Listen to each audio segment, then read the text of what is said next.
Hello everyone, আমি Ricky from make it up by Ricky.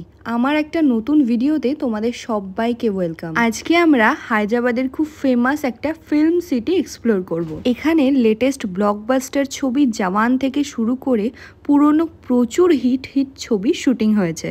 চলো বেরিয়ে তারপর তোমাদের সাথে গল্প করছি। বেরোনোর আগে তো এক কাপ চা মাস্ট। আর আমরা কিন্তু পুরো হায়দ্রাবাদ ট্যুরে এই স্কুটিতে করে ঘুরেছিলাম। আর এই স্কুটিটা নিয়েছিলাম আমরা রেন্টে। এভাবে স্কুটি করে পুরো হায়দ্রাবাদ সিটি এক্সপ্লোর করার মজাই কিন্তু আলাদা। আমরা বেশ সকাল সকাল বেরিয়ে গেছিলাম 8টার মধ্যে। রাস্তাতেই আমরা ব্রেকফাস্ট করে নিয়েছি। আমরা ব্রেকফাস্টে নিয়েছিলাম লুচি আর সাথে এই তরকারিটা দিয়েছিল। এটা দেখতে আলুর তরকারির মতো হলেও এটা খেতে কিন্তু সেই সাম্বারের মতোই ছিল, একটু টক টক। আর লুচি খাওয়ার শেষে ছিল চা আর বিস্কিট। আমি সবসময় দুধ চাটা অ্যাভয়েড করি কারণ আমার প্রচণ্ড অ্যাসিডিটি হয়, বাট ট্রাস্ট মি, হায়দ্রাবাদে গিয়ে আমি যতবার চা খেয়েছি দুধ চাই খেয়েছি, আমার এক ফোঁটাও অ্যাসিডিটি হয়নি। আমরা যেখানে ছিলাম সেখান থেকে ফিল্ম সিটির দূরত্ব ছিল মোটামুটি 62 কিলোমিটার্স মতো। বেশ অনেকক্ষণের রাস্তা। ফিল্ম সিটি ঢোকার মুখে এই রাস্তাটা থেকে জাস্ট চোখ ফেরানো যাচ্ছিল না। ব্যাস আমরা চলে এসেছি রামোজি ফিল্ম সিটিতে। এটা কিন্তু এশিয়ার সব থেকে বড় ফিল্ম সিটি। আর এখানে কি কি মুভির শুটিং হয়েছে চলো তোমাদেরকে আমি দেখিয়ে দিই। এখানে দেখো সব মুভিগুলোর নাম লেখা রয়েছে। আমি একটু পড়ে পড়েও কয়েকটা বলে দিচ্ছি। এখানে রয়েছে দেবদাস, তারপর রয়েছে জওয়ান, পিকে, গাদার, এখানে রয়েছে পদ্মাবত। এরকম প্রচুর হিট মুভির এখানে শুটিং হয়েছে। আমি তো ভেতরটা দেখার জন্য খুব বেশি এক্সাইটেড। চলো ভেতরে যাওয়া যাক। আর হ্যাঁ, আমরা কিন্তু অনলাইনে টিকিট কেটে এসেছি। আমাদের টিকিটের পার হেড পড়েছে 1500 সামথিং। এখানে টিকিটের প্রচুর ভ্যারাইটি আছে। কিছু কিছু টিকিটের সাথে লাঞ্চ, ডিনার এগুলো ইনক্লুড থাকে। এখানে কিন্তু অনেকগুলো স্পট ঘুরে দেখার আছে আর প্রত্যেকটা স্পটেই কিন্তু এইভাবে বাসে করে আমাদেরকে নামিয়ে দেবে। আমরা কিন্তু ফিল্ম সিটির মেন গেটে চলে এসেছি। কি অপূর্ব সুন্দর লাগছে না? একেই বলে হয়তো ফিল্ম সিটি। প্রথম বাসে করে আমরা মেন টিকিট কাউন্টারের থেকে আমরা প্রথম স্পটে এসে পৌঁছালাম। আবার এখান থেকে আলাদা আলাদা বাসে করে আমরা ঘুরবো। এই যে আমাদের প্রথম স্পটে নামিয়ে দিয়েছে। এখান থেকে এবার আমরা বাসে করে নেক্সট স্পটগুলোতে যাব। আর এইভাবে লাইন দিয়ে কিন্তু বাসে উঠতে হচ্ছিল। ব্যাস আমরা বাসে উঠে গেছি। আর প্রত্যেকটা বাসে কিন্তু এরকম একজন করে গাইড দেওয়া থাকে। আর গাইড কিন্তু আমাদেরকে সব বুঝিয়ে দিচ্ছিলেন যে কোন জায়গায় কি ফিল্মে শুটিং হয়েছে, কোন কোন জায়গায় কিভাবে শুটিং করা হয়, সমস্ত কিছু। গাইড কিন্তু আমাদের বলছিলেন এই যে রাস্তার ধারে ল্যাম্পপোস্টগুলো দেখা যাচ্ছে, এখানে আর সিনেমার শুটিং হয়েছিল। আর আমরা যখন জিনিসগুলো মনে করছিলাম আর দুটোকে কানেক্ট করছিলাম তখন কিন্তু বেশ মজা লাগছিল। এই জায়গাটা দেখো কি সুন্দর না? উনি বলছিলেন এখানে কি কি সিনেমার শুটিং হয়েছে, কিন্তু আমার সব নাম একদম মনে নেই। এই একটা বিল্ডিং দেখতে পাচ্ছ দূরে, এটা মাল্টিপারপাস বিল্ডিং।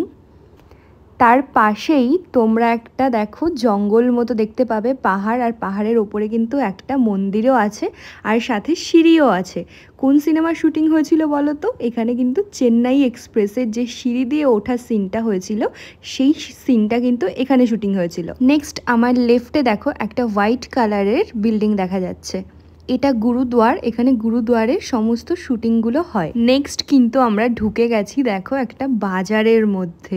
কি সুন্দর না? একটা বাজারে যা কিছু থাকে সমস্ত কিছু কিন্তু এখানে আছে।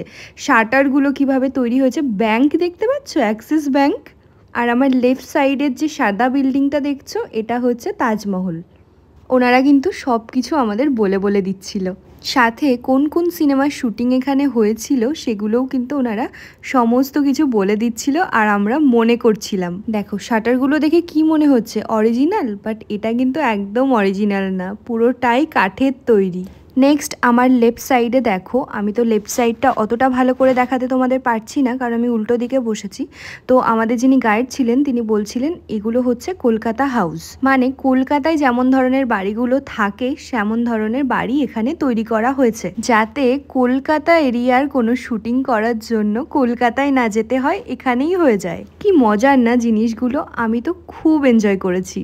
এরপর এইদিকে দেখো আরও প্রচুর শাটার আছে। এখানে সমস্ত কিছু দোকানের সাইডে যে সমস্ত শুটিংগুলো হয় সেগুলো সব এইখানে হয়।